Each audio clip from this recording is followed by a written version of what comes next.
नमस्कार, आप देख रहे हैं जनता टीवी। मैं हूं आपके साथ अमन त्रिपाठी। सीधा रुख करेंगे एक बड़ी खबर का। बड़ी खबर निकलकर सामने, आपको बता दें सीएम योगी आदित्यनाथ का आज का कार्यक्रम प्रस्तावित है। राष्ट्रपति के डिनर कार्यक्रम में सीएम योगी शामिल होने वाले। G20 सम्मेलन में डिनर आयोजित किया गया, वहीं सीएम योगी दोपहर 3 बजे दिल्ली पहुंचने वाले हैं। बड़ी खबर आपको बता रहे हैं, सीएम योगी आदित्यनाथ का आज का कार्यक्रम प्रस्तावित है।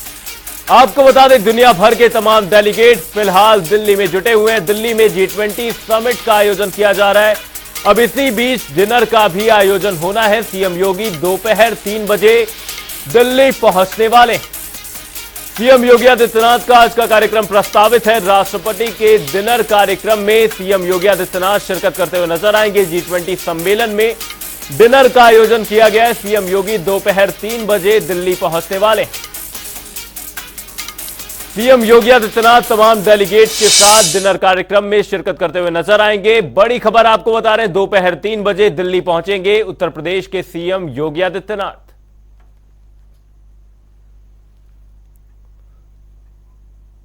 आपको बता दें G20 सम्मेलन में डिनर का आयोजन किया गया है। सीएम योगी दोपहर 3 बजे दिल्ली पहुंचने वाले हैं। बड़ी खबर आपको बता रहे हैं, तमाम डेलीगेट्स दिल्ली पहुंचे हुए हैं। प्रधानमंत्री मोदी द्वारा तमाम डेलीगेट्स का स्वागत किया गया। आपको बता दें पहला सेशन G20 को लेकर चल रहा है। अब इसी बीच खबर सामने है कि सीएम योगी डिनर कार्यक्रम में शिरकत करने वाले। सीएम योगी आदित्यनाथ का आज का कार्यक्रम प्रस्तावित है। राष्ट्रपति के डिनर कार्यक्रम में सीएम योगी शिरकत करने वाले हैं। G20 सम्मेलन को लेकर डिनर कार्यक्रम का भी आयोजन किया जाना है, जिसे लेकर सीएम योगी आदित्यनाथ आज दिल्ली पहुंचने वाले। दोपहर 3 बजे सीएम योगी दिल्ली पहुंचेंगे। इसी खबर पर हमारे संवाददाता तौकीर किदवई हमारे साथ जुड़े हुए हैं। तौकीर, मैं आपसे जानना चाहूंगा, सीएम योगी का ये जो दिल्ली का दौरा प्रस्तावित है, आज सीएम योगी तमाम डेलीगेट्स के साथ डिनर करते हुए नजर आएंगे। क्या कुछ रहने वाला है पूरा कार्यक्रम? देखिए, जाहिर तौर पर ये G20 सम्मेलन में आज द्रौपदी मुर्मू की तरफ से जो न्योता है उसमें मुख्यमंत्री योगी आदित्यनाथ के साथ ही उत्तराखंड के जो सीएम है पुष्कर सिंह धामी वो भी पहुंचेंगे। और इसके अलावा सबसे बड़ी बात है कि इसमें कई विपक्ष के जो नेता हैं वो भी नजर आएंगे। जो इंडिया दल में शामिल है उसमें भी कई चेहरे नजर आएंगे। यानी कि आज पहली बार ऐसे कई नेता हैं जो आमने सामने होंगे, जिसमें बिहार के सीएम नीतीश कुमार भी वहां पहुंचेंगे और उनका भी सामना एनडीए से हटने के बाद पहली बार प्रधानमंत्री नरेंद्र मोदी के साथ होने वाला है। और इसके अलावा केजरीवाल भी वहां पर होंगे। जो दिल्ली के सीएम है अरविंद केजरीवाल वो मौजूद होंगे। मुख्यमंत्री योगी आदित्यनाथ का भी कई ऐसे नेता हैं जो उनके साथ सामना होगा। यानी कि ये सम्मेलन क्योंकि 20 देशों के राष्ट्रीय अध्यक्ष हैं, जो विदेशी मेहमान हैं वो वहां पर होंगे। कई मुद्दों पर चर्चा भी होगी, लेकिन कार्यक्रम बहुत भव्य है। जाहिर तौर पर ऐसी भव्यता के कार्यक्रम में मुख्यमंत्री योगी आदित्यनाथ भी शिरकत करने जा रहे हैं। और ये गौरव की बात है उत्तर प्रदेश के लिए भी, क्योंकि प्रतिनिधित्व जब कोई करता है आपके प्रदेश का, जाहिर तौर पर ऐसे सम्मेलनों में तो सम्मान के साथ ही उसका गौरव भी बढ़ता है। आज मुख्यमंत्री योगी आदित्यनाथ के साथ कुछ और लोग भी दिल्ली पहुंचेंगे, लेकिन बताया जा रहा है कि सम्मेलन में अकेले मुख्यमंत्री योगी आदित्यनाथ वहां पर जाएंगे। द्रौपदी मुर्मू के जो राष्ट्रपति द्रौपदी मुर्मू हैं, उन्होंने जो न्योता दिया है उसमें कई ऐसे नेता भी हैं जो सम्मेलन का हिस्सा होंगे। लेकिन एक बात की चर्चा जरूर है कि मल्लिकार्जुन खड़गे जो विपक्ष के नेता हैं उनको न्योता नहीं दिया गया है। तो लगातार जो कांग्रेस के नेता हैं वो भड़के हुए हैं और इस पर कह रहे हैं कि एक केंद्रीय मंत्री का दर्जा होता है विपक्ष नेता का, लेकिन इस तरह से उनको न्योता ना दिया जाना कहीं ना कहीं लोकतंत्र को जो हल्का करता है। जाहिर तौर पर इसको लेकर राजनीति भी होगी, लेकिन फिलहाल एक भव्य आयोजन हो रहा है और देश के सम्मान के लिए कर आज बड़ा दिन है। वहीं तौकीर, भारत के लिए G20 किस तरह से महत्वपूर्ण हो जाता है, क्योंकि भारत को इस बार मेजबानी करने का मौका मिला है? देखिए, जाहिर तौर पर अगर जब इस तरह का आयोजन हो और अपने देश में हो तो सभी के लिए गौरव का विषय है। और सबसे बड़ी बात यह है कि जो 20 देश के जो राष्ट्रीय अध्यक्ष हैं, विदेशी जो मेहमान हैं, वो जब उतरते हैं तो उनको उनकी संस्कृति से भी जोड़ा जाता है। उनको दिखाया जाता है कि हिंदुस्तान कैसे अलग अलग जो भाषाएं हैं यहाँ पर, या फिर कह सकते हैं अलग अलग संस्कृति से कैसे एक साथ जुड़ा हुआ है, वो उसका भी आनंद लेते हैं। और जाहिर तौर पर चाहे लखनऊ की कई ऐसी इमारतें हैं उनको भी देखने हमने देखा। पिछली बार कई लोग G20 से जो जुड़े मेहमान आए थे वो लखनऊ में भी आए थे और इसके अलावा जो वाराणसी है वहां पर भी पहुंचे थे। उन्होंने वहां पर के जो घाट है वहां की भव्यता देखी। लखनऊ आए थे, वो इमामबाड़ा घूमने गए थे। तो जाहिर तौर पर जो हिंदुस्तान की जो खासियत है कि यहाँ पे जो अलग अलग प्रांत हैं, अलग अलग भाषाएं हैं, अलग अलग लोगों के रहन सहन का तरीका है, तो उससे वो जुड़ते हैं और देखते हैं कि कैसे अलग अलग लोग एक साथ जुड़ के रहते हैं यहाँ पर। जाहिर तौर पर अब इस तरह का गौरव मिला है भारत को, इससे कहीं ना कहीं जो और जिस तरह से एक और देखने को मिला, जिस तरह से एक अफ्रीकन देश को आज पहली बार शामिल किया गया है G20 में, जाहिर तौर पर उसको भी देखा जा रहा है कि प्रधानमंत्री का एक बड़ा कदम माना जा रहा है कि इस तरह के जो आयोजन होते हैं और ऐसे जब प्रधानमंत्री बढ़ चढ़कर उसमें एक ऐसे देश को साथ में लाते हैं जिसका अभी तक अस्तित्व नहीं था G20 में, तो इसको भी जो विदेशी अगर मंच पर देखेंगे, अगर बड़े मंच पर देखेंगे तो एक बड़ा ऐतिहासिक पल है ये। और आज जो जिस तरह का आयोजन हुआ है उसमें मुख्यमंत्री योगी आदित्यनाथ की भी भूमिका अहम होने वाली है, क्योंकि उत्तर प्रदेश सबसे बड़ा राज्य है। अब ऐसे में इसके बाद के क्या पहलू होंगे, और जाहिर तौर पर जिस तरह से चंद्रयान 2 को हमने देखा, वो लैंड किया था, उससे भी एक अलग जो इमेज थी वो हिंदुस्तान की बनी है। और इस तरह का आयोजन हो रहा है, जाहिर तौर पर लोकसभा 2024 पे इन सब चीज़ों का जरूर असर पड़ेगा, क्योंकि जिस तरह के आयोजन हो रहे हैं और जिस तरह की उपलब्धियां हिंदुस्तान ने हासिल की हैं, इसका असर लोकसभा चुनाव पर भी देखने को मिलेगा। जी, आपको बता दें G20 को लेकर अब डिनर का भी आयोजन किया जाना है। सीएम योगी आदित्यनाथ शिरकत करने वाले हैं। तौकीर किदवई हमारे साथ बने रहेंगे। रुक करते अगली खबर का। दिल्ली में हो रहे महाशक्तियों के महासम्मेलन की तैयारियां उत्तर प्रदेश में भी जोरों शोरों से हो रही हैं। इसी कड़ी में G20 सम्मेलन में आए इंडोनेशिया गणराज्य के राष्ट्रपति के पुत्र ने अपनी धर्मपत्नी और प्रतिनिधिमंडल के साथ ताजमहल देखा। बता दें, इस दौरान सुरक्षा व्यवस्था को प्राथमिकता पर रखते हुए आगरा पुलिस ने सभी पुख्ता इंतजाम भी किए।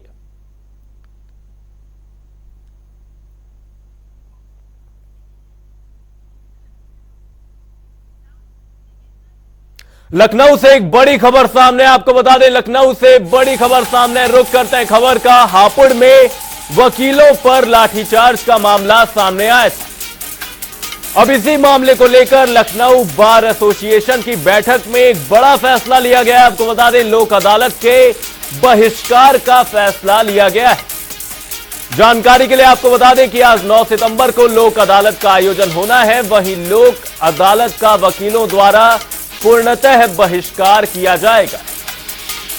साथ ही आपको बता दें 11 सितंबर को भी वकील काम करते हुए नहीं नजर आएंगे। बड़ी खबर आपको बता रहे हैं, लोक अदालत के बहिष्कार का फैसला लिया गया है।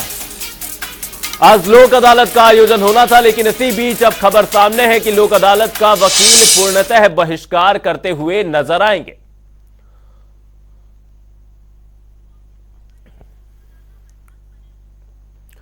तौकीर किदवई हमारे संवाददाता इस खबर पर हमारे साथ बने हुए हैं। तौकीर, ये जो हापुड़ में वकीलों पर लाठीचार्ज का मामला सामने आया था, अब इसके बाद से वकीलों द्वारा लोक अदालत का पूर्णतः बहिष्कार किया जाना है, क्या कुछ रहने वाला आज पूरा घटनाक्रम? आज देखिए 6 से 7 दिन हो रहे हैं, वकीलों की जो हड़ताल है वो लगातार जारी है।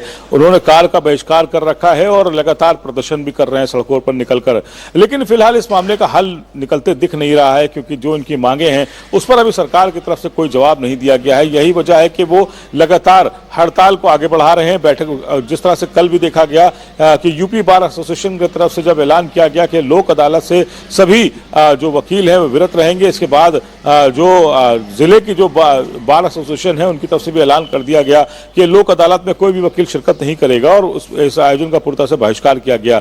जाहिर तौर पर कि जिस तरह से अभी यूपी बार एसोसिएशन की तरफ से ऐलान किया गया है उसमें सिर्फ आज शनिवार को ही नहीं बल्कि सोमवार को भी हड़ताल जारी रहेगी, यानी कि 11 सितंबर को भी लोग जो अधिवक्ता हैं वो अपने कार से दूरी बनाकर रखेंगे। फिलहाल इस मामले का भी कोई हल नहीं निकला है, जबकि डीजीपी जो विजय कुमार हैं यूपी के, उन्होंने भी कहा था कि इस मामले में अधिकारी बैठकर जो अधिवक्ता के जो पदाधिकारी हैं बार एसोसिएशन के उनके साथ बात करें और इस मामले का हल निकालें। लेकिन वकील जो है उनकी 3 मांगे हैं जिसको लेकर अभी तक कोई बातचीत का सिलसिला आगे नहीं बढ़ पाया है। वकीलों की मांग है कि एडवोकेट प्रोटेक्शन एक्ट लागू किया जाए उत्तर प्रदेश में, और इसके अलावा जो वहां पर डीएम और एसपी हैं हापुड़ के उनको हटाया जाए, उनको ट्रांसफर किया जाए वहां से, और जो आरोपी पुलिसकर्मी जो वीडियो में दिख रहे हैं लाठी चलाते हुए उनको गिरफ्तार किया जाए। इन 3 मांगों पर फिलहाल अभी जो अधिवक्ता अड़े हुए हैं और इस पर अभी कोई सुनवाई उनकी तरफ से नहीं हुई है। बार एसोसिएशन के अधिकारियों ने मुख्यमंत्री योगी आदित्यनाथ से भी मिलने के लिए समय मांगा था, इस पर भी अभी कोई बातचीत आगे नहीं बढ़ पाई है। यही वजह है कि जो हड़ताल की जो तिथि है वो लगातार बढ़ रही है। आम लोगों को खासकर बहुत परेशानी हो रही है। कई लोगों के ऐसे मुकदमे हैं, कई लोगों की ऐसी बेल हैं जो एकदम होने वाली है, लेकिन उसके बावजूद सुनवाई ना होने की वजह से उनकी तारीखें आगे बढ़ रही हैं। अब फिलहाल देखना होगा कि इस मामले का हल कब तक निकलेगा, लेकिन अभी तस्वीर में साफ है कि सोमवार तक अभी अधिवक्ता काम से दूरी बनाकर रखेंगे। वकीलों द्वारा लोक अदालत के पूर्णतः बहिष्कार का मामला सामने आया है। बहुत बहुत धन्यवाद तौकीर तमाम जानकारी के लिए। खबर रुख करते हैं अगली खबर का। घोसी उपचुनाव के नतीजे आने के बाद समाजवादी पार्टी में खुशी का माहौल देखने को मिल रहा है। जगह जगह पार्टी कार्यकर्ता जश्न मनाते हुए नजर आ रहे हैं। वहीं सहारनपुर में भी कुछ ऐसा ही नजारा देखने को मिला, जहां कार्यकारिणी सदस्य फैसल उस्मानी के नेतृत्व में समाजवादी पार्टी के कार्यकर्ताओं ने मिठाई बांटकर घोसी सीट पर विजय का जश्न मनाया और सहारनपुर में सड़कों पर मिठाई बांटी।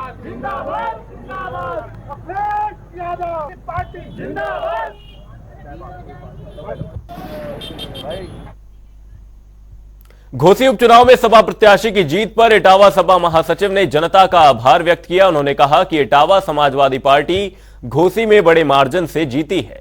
भाजपा के दुष्प्रचार का जनता पर कोई असर नहीं पड़ा। साथ ही उन्होंने कहा कि अगर सरकार का काम करने का तरीका इसी तरह से रहा तो 2024 में भी इसी तरह के परिणाम सामने आएंगे। घोसी में समाजवादी पार्टी की जबरदस्त जो विजय हुई है वो वहाँ की जनता का जबरदस्त समाजवादी पार्टी को आशीर्वाद है। मैं घोसी के महान मतदाताओं को प्रणाम करता हूँ, धन्यवाद देता हूँ और वहाँ के प्रशासन को भी कि कुल मिलाकर लगभग निष्पक्ष मतदान कराने की उन्होंने व्यवस्था की। ये चुनाव 24 की तरफ 24 आने वाले 24 के लोकसभा चुनाव की तरफ भी संकेत करता है। इंडिया वर्सेस भारत मुद्दे को लेकर विपक्ष के सारे नेता केंद्र सरकार को घेरने में लगे हुए हैं। तरह तरह की यहां पर प्रतिक्रियाएं सामने आ रही हैं। वही नेताओं द्वारा तमाम प्रतिक्रियाएं दी जा रही हैं, लेकिन केंद्र का इंडिया को भारत में बदलने का सपना लगातार जारी है। इस बीच समाजवादी पार्टी के प्रवक्ता फखरुल हसन चांद ने बीजेपी पर निशाना साधा और कहा कि 9 साल की यह सरकार इंडिया नाम से कई योजनाएं लाई हैं, लेकिन विपक्ष गठबंधन के नाम पर इंडिया होने पर वे डर गए हैं। और क्या कुछ कहा, आपको वो भी सुनवाते हैं। देखिए, जहां तक सवाल नेम प्लेट का है, इंडिया भारत का है, देश की जनता वो इंडिया भारत हिंदुस्तान इन सभी नामों को बहुत प्यार करती है, बहुत सम्मान देती है। भारतीय जनता पार्टी जो 2004 का लोकसभा चुनाव इंडिया शाइनिंग के नारे पर लड़ती है, समाजवादी पार्टी के इस प्रस्ताव की इंडिया का नाम भारत कर दिया जाए मानने से इनकार कर देती है। 9 साल की भारतीय जनता पार्टी की सरकार वो इंडिया नाम से विभिन्न योजनाएं चलाती है, लेकिन जब विपक्षी गठबंधन अपने गठबंधन का नाम इंडिया रख लेता है, भारतीय जनता पार्टी को इंडिया नाम से दिक्कत होने लगती है। देश की जनता अयोध्या में जटायु क्रूज का संचालन शुरू हो चुका है। बता दें कि अब सरजू की गोद में क्रूज का संचालन होगा, जिसका शुभारंभ पर्यटन मंत्री जयवीर सिंह ने किया। इस दौरान पर्यटन मंत्री ने सभी अयोध्या वासियों को बधाई दी। साथ ही उन्होंने बताया कि अभी छोटे क्रूज का संचालन शुरू हुआ है, जल्द ही अयोध्या, काशी और मथुरा के लिए बड़े क्रूज उपलब्ध होंगे। उन्होंने कहा कि अयोध्या भव्य और दिव्य हो रही है। राम मंदिर के उद्घाटन के पहले अयोध्या इंटरनेशनल एयरपोर्ट, राम पथ, जन्मभूमि पथ, भक्ति पथ, धर्म पथ पूर्ण रूप से बनकर तैयार होंगे।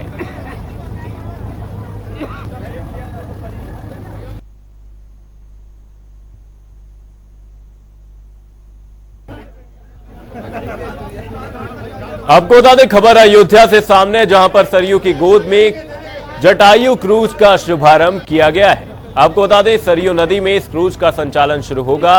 वहीं यहां पर पर्यटन मंत्री यह भी कहते हुए नजर आए कि तमाम बड़े क्रूज भी जल्द ही देखने को मिलेंगे।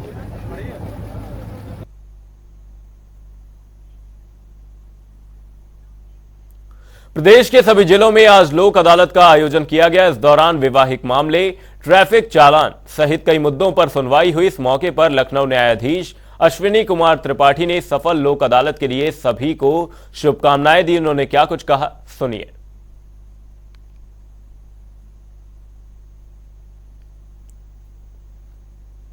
मेरी आप सबसे यही अपील है कि जो भी वादकारी न्यायालय में आए तो अपने स्टाफ वगैरह सबको ये कहें कि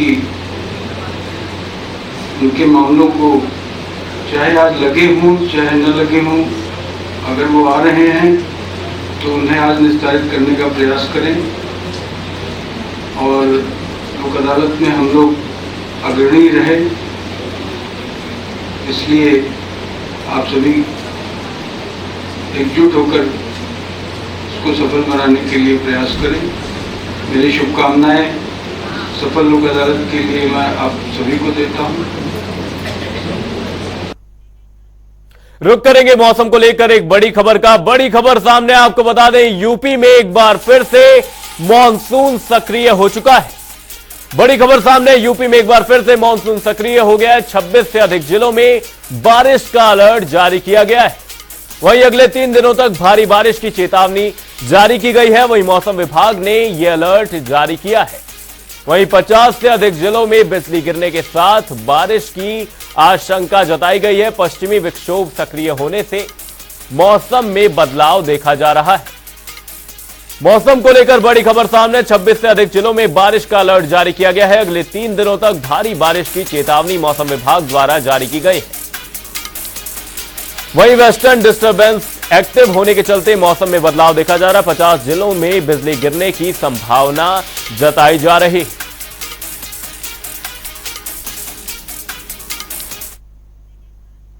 यूपी के फतेहपुर जिले से बीए की छात्रा के साथ दुष्कर्म का मामला सामने आया है। जानकारी के अनुसार घटना के दौरान आरोपी के दोस्तों ने वारदात का पूरा वीडियो बना लिया और वीडियो को सोशल मीडिया पर वायरल कर दिया। घटना से आहत परिजनों ने पुलिस से लिखित शिकायत देते हुए कार्रवाई की मांग की। वहीं मामले को गंभीरता से लेते हुए पुलिस ने इस मामले को दर्ज कर आरोपियों की तलाश करनी शुरू कर दी है।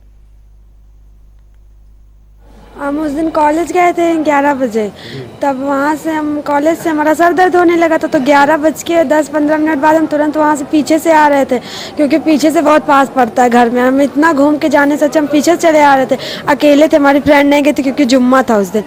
तो फिर हम पीछे से आ रहे थे, तो वहाँ पर ये लोग खड़े हुए थे, तो हमको घसीट के ले गए अंदर कमरे में। पीछे कॉलोनी जगह पड़ी थी, तो वहाँ ले जाने के बाद हमसे ज़बरदस्ती करे। जब हमने मना कर दिया तो हमको कुछ खिला पिला के हमारे साथ बहुत गलत काम, मतलब कि बहुत गलत काम किया गया।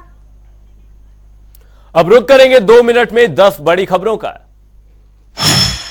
लखनऊ में पुलिस से बेखौफ चोरों का आतंक जारी। पूर्व जिला महामंत्री भाजपा राजकुमार पांडे के घर हुई चोरी। चोरों ने जेवरात समेत लाखों की नकदी पर किया हाथ साफ। अलीगढ़ में युवक की खुर्जा स्टेशन पर ट्रेन की चपेट में आने से हुई मौत। पीएम हाउस में बॉडी सड़ने पर परिजनों ने जताई आपत्ति। सुल्तानपुर में व्यापारी को कार बदमाशों ने मारी गोली। गंभीर रूप से घायल व्यापारी को इलाज के लिए अस्पताल में कराया गया भर्ती। पुलिस ने मामले में केस दर्ज कर शुरू की कार्रवाई। फर्रुखाबाद में दिखा समुदाय विशेष के दबंगों का आतंक। मामूली विवाद को लेकर युवक पर चलाए लाठी डंडे। सहारनपुर में बस ने बाइक सवार 2 सगे भाइयों को मारी टक्कर। मौके पर दोनों की हुई मौत। अंबेडकर नगर में लाइट चेकिंग के दौरान विद्युत विभाग में हुई मारपीट। लाइट बाईपास मिलने पर युवकों ने की जेई और लाइनमैन की पिटाई। कानपुर देहात में कलयुगी मां का खौफनाक वीडियो वायरल। वीडियो में जिंदा बच्चे को दफनाती दिखी मां। सहारनपुर में 17 वर्षीय युवक के साथ पुलिसकर्मियों ने की मारपीट। विरोध में हिंदू योद्धा परिवार कार्यकर्ताओं ने किया थाने का घेराव। बरेली में डॉक्टरों ने नशे की हालत में पुलिस से की मारपीट। महिला कांस्टेबल की भी फाड़ी वर्दी। पुलिस ने किया डॉक्टर को गिरफ्तार। लखीमपुर खीरी के रिहायशी इलाके में दिखे 2 अजगर। मौके पर पहुंची वन विभाग की टीम ने अजगरों का किया रेस्क्यू।